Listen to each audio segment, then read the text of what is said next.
Welcome to my educational channel విద్యా ఉద్యోగ సమాచారానికి స్వాగతం.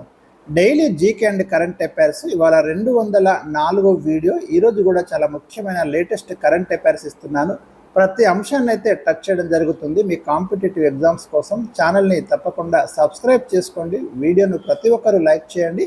అదేవిధంగా వాట్సాప్ గ్రూప్ యొక్క లింక్ కూడా మీకు కామెంట్ సెక్షన్లో ఇస్తున్నాను. అక్కడ కూడా జాయిన్ కండి. ఇంపార్టెంట్ ఏమైనా ఉంటే అక్కడ అప్లోడ్ చేయడం అనేది జరుగుతుంది. ఇక క్వశ్చన్ నెంబర్ 1 లేటెస్ట్ కరెంట్ అఫైర్స్లో తెలంగాణ ప్రభుత్వ నూతన ప్రధాన కార్యదర్శిగా ఇటీవల ఎవరు నియమితులయ్యారు? రైట్, వెరీ ఇంపార్టెంట్ క్వశ్చన్ అండి. రీసెంట్గా తెలంగాణ గవర్నమెంట్ యొక్క చీఫ్ సెక్రటరీ సిఎస్, గతంలో కూడా ఇలాంటి ప్రశ్నలు ఉన్నాయి మనకి. ముఖ్యమైన పదవులు స్టేట్ లెవెల్లో ఎవరికైనా వస్తే ప్రశ్న అయితే అడగడం జరిగింది. అంతకుముందు ఒకసారి టీజీపీఎస్సీ చైర్మన్ కూడా క్వశ్చన్ వచ్చింది. అంటే మనం ఒక కన్ను అయితే వేసి ఉంచాలి ఇలాంటి నియామకాల మీద. ఇక్కడ రైట్ ఆన్సర్ వచ్చేసి మనకు కె రామకృష్ణారావు అండి. స్వల్ప కాలానికే మరి నియమితులైనప్పటికీ కూడా మళ్ళీ అప్డేట్ చేస్తాను ఒకవేళ ఏమైనా అయితే. అది రీసెంట్గా అపాయింట్ కావడం అనేది జరిగింది. క్వశ్చన్ నెంబర్ 2, ఐపీఎల్లోనే కాకుండా టీ20 క్రికెట్లో అతి చిన్న వయసులో సెంచరీ చేసిన క్రికెటర్ ఎవరు? రైట్, రీసెంట్గా ఒక రికార్డు సృష్టించాడండి. వైభవ్ సూర్యవంశీ అని రాజస్థాన్ రాయల్స్ తరపున ఆడి మనకి అత్యంత పిన్న వయసు జస్ట్ 14 ఇయర్స్లోనే మరి సెంచరీ చేయడం అనేది జరిగింది. గుర్తుంచుకోండి, 2025 ఏప్రిల్లో 35 బంతుల్లో సెంచరీ సాధించి ఐపీఎల్లో రెండో అత్యంత వేగవంతమైన సెంచరీ ఇది. మనకు ఐపీఎల్లో ఫాస్టెస్ట్ సెంచరీ ఎవరి పేరు మీద ఉందంటే గేల్ పేరిట ఉందండి. అది కూడా గుర్తుంచుకోండి, జస్ట్ 30 బాల్స్లో. కానీ భారతీయులలో మాత్రం ఇప్పుడు వైభవ్ సూర్యవంశీ ఫాస్టెస్ట్ సెంచరీ అవుతుంది ఐపీఎల్లో మట్టుకి, ఐపీఎల్ వరకు అయితే. అది కూడా గుర్తుంచుకోండి, చిన్న వయసులో సెంచరీ ఒకటి రికార్డు. రెండోది ఐపీఎల్లో ఫాస్టెస్ట్ సెంచరీ చేసిన భారతీయుడు ఎవరు అన్నప్పుడు కూడా వైభవ్ సూర్యవంశీ అవుతుంది ఆన్సర్. రైట్, ఇక్కడ ఏజ్ వచ్చేసి మనకి 14 years 32 days ఉంది. ఈ పేరైతే గుర్తుంచుకోండి, వెరీ ఇంపార్టెంట్. క్వశ్చన్ నెంబర్ 3, 2025లో సినీ నటుడు నందమూరి బాలకృష్ణ ఏ పురస్కారాన్ని పొందినారు? రీసెంట్గా మనకు ప్రదానం చేశారు.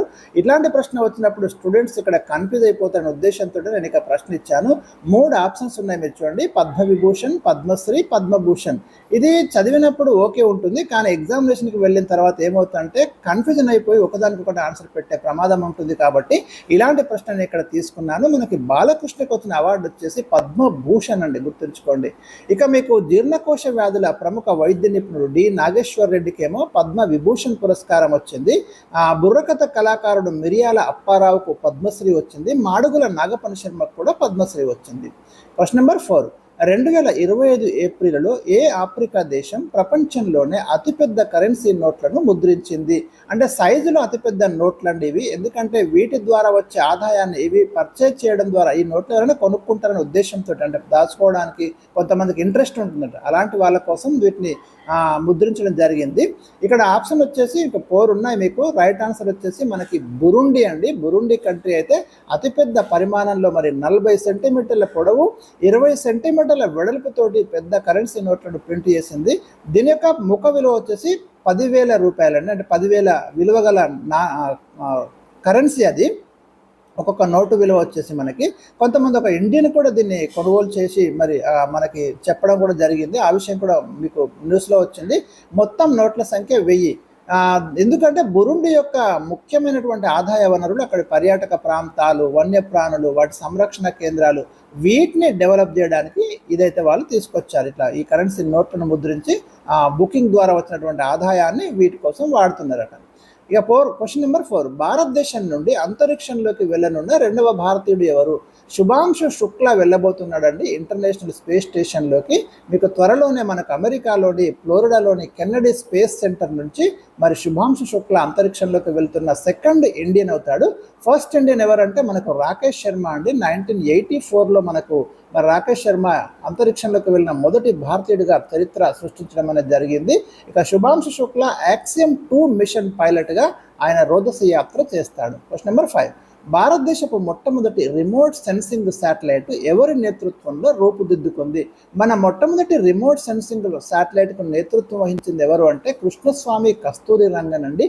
రీసెంట్గా మరి ఆయన చనిపోయాడు. అది కూడా చాలా ఇంపార్టెంట్. మీకు ఆల్రెడీ గతంలో వీడియోలు ఇచ్చాను నేను. ఇండియా యొక్క first remote sensing satellite IRS-1A, ఈ పేరు కూడా ఇచ్చాను ఇక్కడ చూడండి. శాటిలైట్ పేరు 1988లో ప్రయోగించినాము రిమోట్ సెన్సింగ్ శాటిలైట్ని ఇది. సో మరి దీని వెనుక ఉన్నది కస్తూరి రంగన్. క్వశ్చన్ నెంబర్ 6, ఇస్రో యొక్క మోటో ఏమిటి? ఇస్రో అంటే మనకి ఇండియన్ స్పేస్ రీసెర్చ్ ఆర్గనైజేషన్ అండి.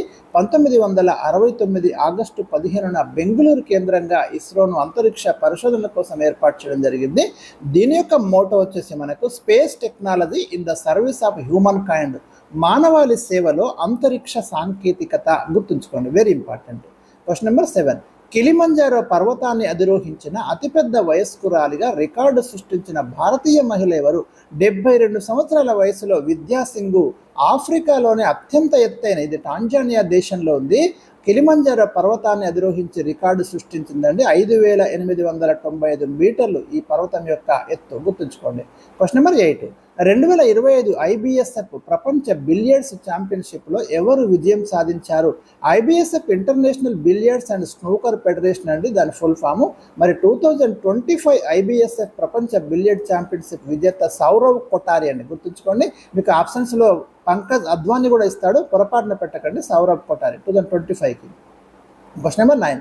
2025-26 ఆర్థిక సంవత్సరానికి భారతదేశ జీడిపి వృద్ధి రేటును IMF ఎంతగా అంచనా వేసింది? ఇక్కడ 4 ఆప్షన్స్ ఉన్నాయి. అంత ఈజీ కాదండి దీనికి ఆన్సర్ చేయడము, ఎందుకంటే ఇది స్టాటిస్టికల్ డేటా, మీకు దగ్గరి ఆన్సర్స్ ఉన్నాయి కాబట్టి పర్ఫెక్ట్ క్లారిటీ ఉంటే తప్ప పెట్టలేరు. ఇక్కడ రైట్ ఆన్సర్ వచ్చేసి మనకు 6.2%గా అంచనా వేసిందండి. ఇలాంటి ఎందుకు ఇస్తారంటే జనరల్గా ఇది ఇంటర్నేషనల్ స్థాయిలో ఒక ముఖ్యమైన సంస్థ IMF అనేది.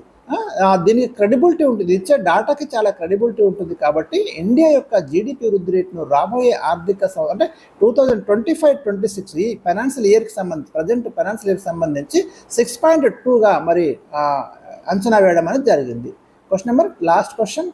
2025 ఏప్రిల్ 19 నాటికి ఏ ఉపగ్రహాన్ని ప్రయోగించి 50 సంవత్సరాలు పూర్తయింది? 3 ఆప్షన్స్ ఉన్నాయి, భాస్కర, ఆర్యభట్ట, రోహిణి. అంటే భారతదేశం తరపున ఏ శాటిలైట్ ప్రయోగించి మనకి 50 ఇయర్స్ కంప్లీట్ అయింది అనేది ఇక్కడ క్వశ్చన్ అండి. రైట్, ఇక్కడ రైట్ ఆన్సర్ వచ్చేసి మనకు ఆర్యభట్ట అండి. 1975 ఏప్రిల్ 19న మనం ఆర్యభట్టాను USSR సహకారంతో మరి అక్కడి నుంచే ప్రయోగించడం, అది కూడా గుర్తుంచుకోండి. ఇది భారతదేశం యొక్క మొట్టమొదటి ఉపగ్రహం అండి ఆర్యభట్ట. Very very important. ప్రయోగించిన తేదీ 1975 ఏప్రిల్ 19. గుర్తుంచుకోండి, ఇది డెఫినెట్గా అడుగుతాడు, ఎందుకంటే 50 ఏళ్ళు అవుతుంది కాబట్టి ఒక రిమార్కబుల్ సక్సెస్ కాబట్టి ఇది డెఫినెట్గా అడుగుతాడు. మన భూభాగం నుంచి మాత్రం కాదు, కానీ శాటిలైట్ పడింది, గుర్తుంచుకోండి. సో ఇవి ఈరోజు నేను ఇచ్చిన మీకు ముఖ్యమైన టాప్ 10 ఇంపార్టెంట్ క్వశ్చన్స్. మళ్ళీ రేపు మరికొన్ని క్వశ్చన్స్తో మీ ముందుకు వస్తాను. Thank you for watching.